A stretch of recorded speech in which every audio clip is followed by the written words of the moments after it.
สุขสบายดีพี่น้องเนาะเช็คอินกันอีกเทื่อยังอยู่ที่บ้านสบุไซเนาะกับแฮปปี้พาทัวร์และเมื่อนี้สิทัวร์ไปไซส์สิเฮ็ดยังแน่อย่าลืมติดตามแต่ก่อนอื่นมดสิพาไปแคมป์ของเนาะแคมป์ของบ้านสบุไซมียังเฮ็ดมียังทำมาติดตามกันไปเลย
อันนี้คือเฮือหากบ่ฮู้ว่าเฮือภายในระบบการล็อกก็ไม่ธรรมดาเนาะอันนี้ก็คือหลังคานี่ก็คือระบบล็อกล็อกดีแต่ว่าคุณน่ะเขาจะล็อกกันจังซี่เนาะล็อกคอนเครื่องจักรเครื่องเฮือได้พี่น้องเอ้ยไปอันนี้แม่นบ่อนอาบน้ำของภูขานี่เองเนาะ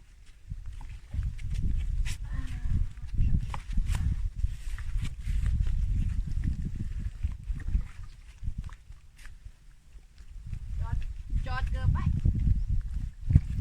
โอ้ยเย็นวิโอ้ไม่ธรรมดามาตะกองมา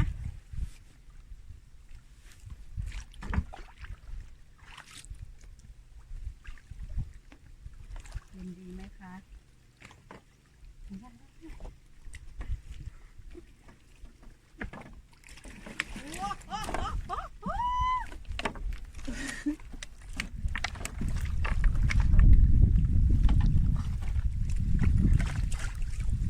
อันนี้บ่แม่นหยังอันนี้นะคือ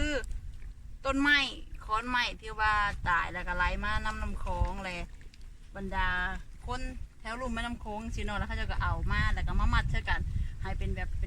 ให้เป็นแพร่ซะอันนี้ก็เอาไว้นั่งอาบน้ำกินลมชมวิวเนาะตอนเช้าเฮาก็มากินกาแฟแล้วก็เบิ่งตะเวนขึ้นทั้งพี่เนาะเบิ่งแสงตะเวนซะทั้งหมดน้ำคลองเลยพี่น้องอย่าเข้าใจว่าน้ำทะเลใสคัก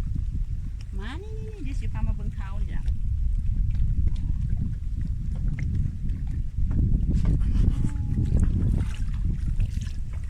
เดี๋ยวเลย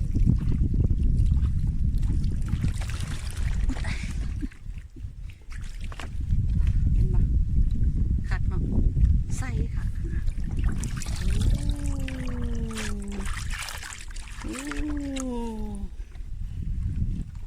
โอเคท้ายหูภายใน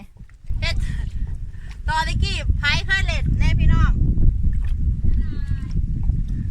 เฮ็ดจับกระปุ่นอีกได้เพิ่นจับจังสิแหละแล้วเพิ่นก็บีบ จับกระปุ่นเท่าเนาะเท่าแม่น้ำคลองบ้านคอยห้องเท่าบ้านเจ้าห้องยังสาลายติฮ่าตอนตะกี้เนาะตอนยังหน่อยเฮ็ดยังเล่นเท่าไป เดี๋ยวเฮาสิพาไปกันโคมมันโคมหายังบ่เบิดซุนี่จัดป้าย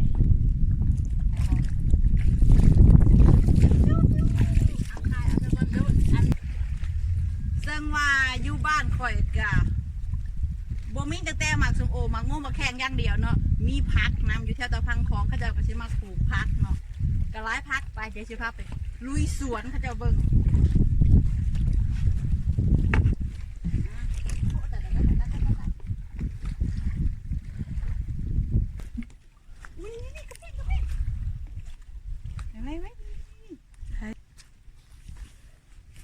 นี่แมนบ่แม่นกระปูพี่น้องเป็นกระแป้งโอ้มันคืออำพรางตัวดีเถอะวะอย่ามองเลยมันเห็ดนี่บ่มันบ่เหมือนโพดบ่มันนะดูเห็นดูดีคิดว่าเฮาบ่นี่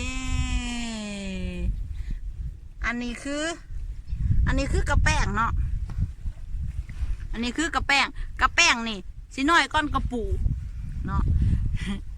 มันได้พี่น้องไปเอาใบพักเทียมพันมันเลยก็กินครวบเลยเขาห้องว่าซาซิมิ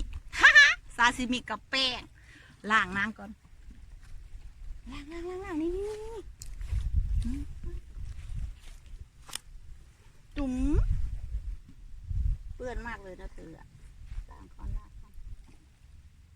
อย่าตีงห้าม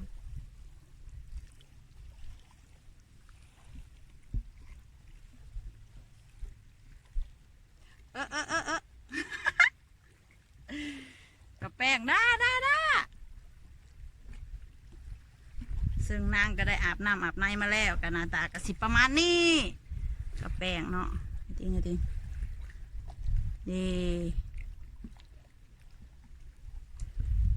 กินบ่เนาะ บ่กินก็ได้เดี๋ยวพาไปหลักบักถั่วอ่ะบอยเธอสักคนไปนี่แหละพี่น้องคือกับแป้งเนาะไปต่อฮะไปส่งกับผ่าเช็ดมือซื้อพร้อมกันฮะ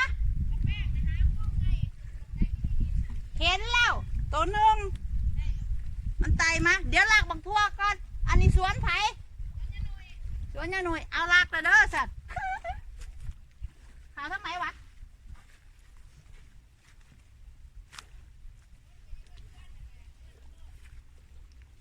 ลากบักทั่วเลยเด้ออย่าปากพี่น้องอย่าปากสิพาไปลากบักทั่วอาชีพเก่าอาชีพเดิม เฮาจะบลักสิ่งของที่มีค่าเนาะแต่ว่าคือมักทั่วนี่เฮารักได้เพราะว่าท่านถือจับมากับบ่ติดคุกย้อนแต่ถ้าหากว่ารักสิ่งของที่มีค่าจับมาแล้วมึงเอ้ยติดคุกหัวโตรักมักทั่วโจรแบบเป็นโจรกระจอก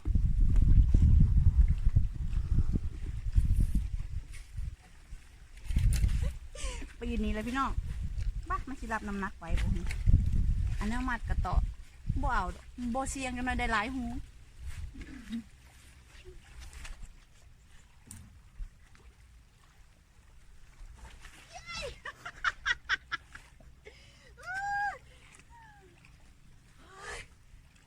ยังอยู่ผักหอมปอบผักหอมบัวนะหอมบัวบอเฮ็ดนี่ผักเทียมอันนี้คือใบผักเทียมเดี๋ยวเด็ดก่อนใบผักเทียมอันนี้แหละเข้าไปกินกับกระแป้งสดวังหันอ่ะมึงละกลับมาหนิขันยังเห็นละเซ็ตแท้ๆแหละวังหันอุตส่าห์เกิดความปานีมีใบผักเทียมเนี่ยมาเก็บยัดใส่ถุงไปกินกับกระแป้งกันนะมาทั่วปลอดสารพิษอะไรนี่หึมบ่จำเป็นต้องล่างปุ้ยเมื่อยเด็ดมาแล้วก็เสร็จแล้วกะ แซ่บหวานกรอบต่อ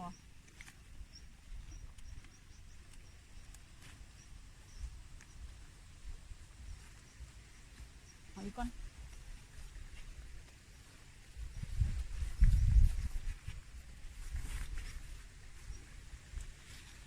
จังสิแหละพี่น้องบรรยากาศตั้งแต่กี้ ามาเล่นน้ำคลองปุ๊บเฮาก็สิหิวข้าวเนาะคือตอนเที่ยงซ้ำๆนี่แหละตอนนี้ก็12 โมงสิมาตั้งแต่เช้าตอนเที่ยงก็หิวข้าวกะมาหาลักกินก็บ่ว่าลักหรอกของบ้านเฮาเนาะมาหาเก็บหมักทั่วไปบ้านเทเมืองไงล่ะกินเนาะเพื่อประทังชีวิต แล้วก็หากระแป้งใบพักเทียมพร้อมกระแป้งพร้อมหมักทั่วกระพร้อมจัดไปไผค่อยมาแน่บอกให้เป็นเด้อบรรยากาศนี่ลำลึกความหลัง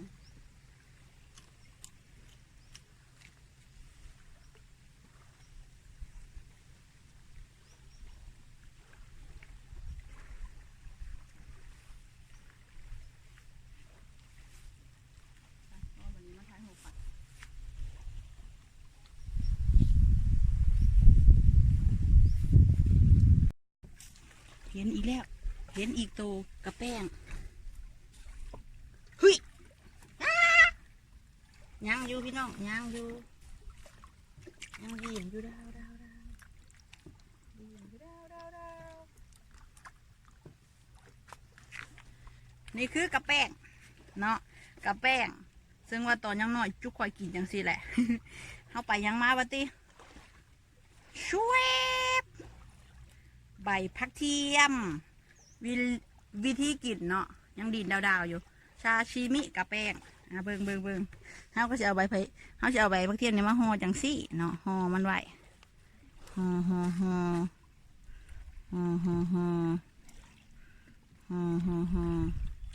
เก็บเก็บไปเลยอ่ะห่อนี่เด็ดมันออกนี่เป็นกระแป้งเนาะแลกาชาชิมิกระแป้งบกล้ากินปล่อยมันซะเนาะสงสารโอเคจ้ะไปสภาพพี่น้องหมากอีหยังนี่ไผ่หูบอกมากแน่มันเป็นหมากยังวะ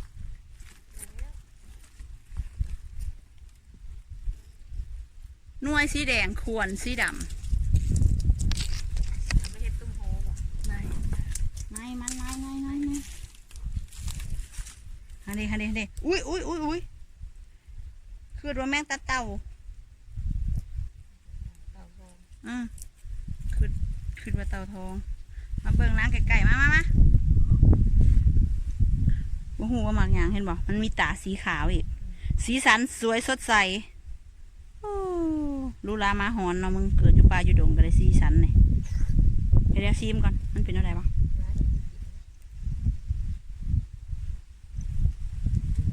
แข็งพี่น้อง